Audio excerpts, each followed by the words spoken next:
जालना शहरातील अत्यंत महत्त्वाच्या विषयावरती लक्षवेधी मी या ठिकाणी मांडली होती।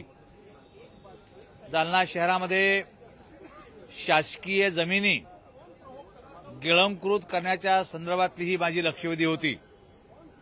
शेकडो एकर हजारो कोटींचा भूखंड घोटाळा या लक्षवेधीच्या माध्यमातून मी उघडकीस या ठिकाणी आणलेला आहे आणि हा हजारो कोटीच्या भूखंडा संदर्भामध्ये ज्यावेळेस मी लक्षवेधी सभागृहामध्ये मांडली त्यावेळेला माननीय महसूल मंत्री यांनी अत्यंत समाधानकारक उत्तर या ठिकाणी दिलं।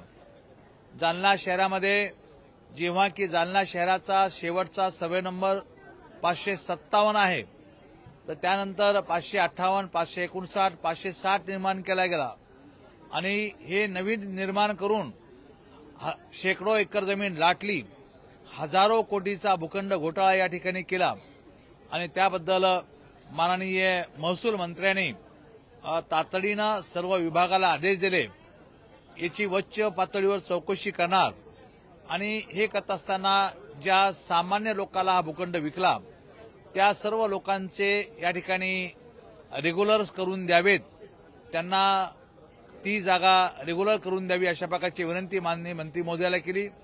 माननीय मंत्री महोदयांनी ते मान्यही केलं आणि मग ही जी जमीन त्यांनी विकली त्या जमिनीचा बोजा अब्बड परिवारावरती टाकला जावा अशा प्रकारची विनंती केली असताना जी जमीन त्यांनी परस्पर विकली शासनाची त्या शासनाच्या जमिनीचा बोजा त्यांच्या इतर प्रॉपर्टीवर, घरावर, सर्व बाबीवर या ठिकाणी टाकण्याची कारवाई सुरू होईल आणि 553, 557, 558, 559, 560 मध्ये सर्व व्यवहार थांबवण्याच्या संदर्भातल्या सूचना माननीय मंत्री महोदयांनी केलेल्या आहेत।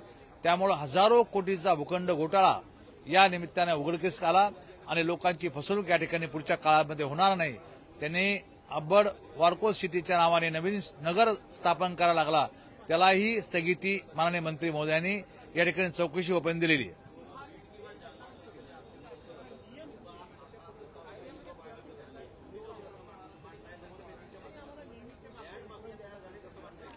शंभर टक्के हा एकदम संघटित गुन्हेगारी, लँडची गुन्हेगारी करण्याचा हा प्रकार आहे। माननीय न्यायालयाची दिशाभूल करायची, न्यायालयाने फाटक समिती आयोग नेमला, फाटक आयोगाचा अहवाल त्यांनी गायब करून टाकला।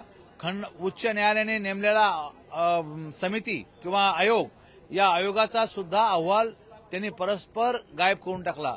कागदपत्र गहाळ करण्याची त्यांची जुनी पद्धत आहे, फाईल गहाळ करण्याची जुनी पद्धत आहे, फाईल चोरण्याची पद्धत आहे, सर्व मूळ डॉक्युमेंट हेच लोक गायब करतात।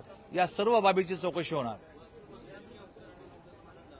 100% महसूल मंत्र्यांनी अत्यंत चांगल्या पद्धतीनं चौकशीचे आदेश दिलेले आहेत। तालिका सभापती त्यांनी सुद्धा यामध्ये सहभाग घेऊन त्यांनी सुद्धा प्रकरण गंभीर आहे आणि याची उच्चस्तरीय चौकशी झाली पाहिजे आणि स्टे दिला पाहिजे अशा प्रकारचे तालिका सभापती सुद्धा बोललेले आहेत आणि मंत्री महोदयांनी ते सर्व केलेले आहे। जमिनी या सरकारच्या आहेत, फॉरेस्ट विभागाची आहे आणि एसआरपीची आहे। त्यामुळे फॉरेस्ट विभागाने हायकोर्टामध्ये ऍफिडेव्हिट दाखल केलेला आहे, हायकोर्टामध्ये की ही जमीन आमची आहे।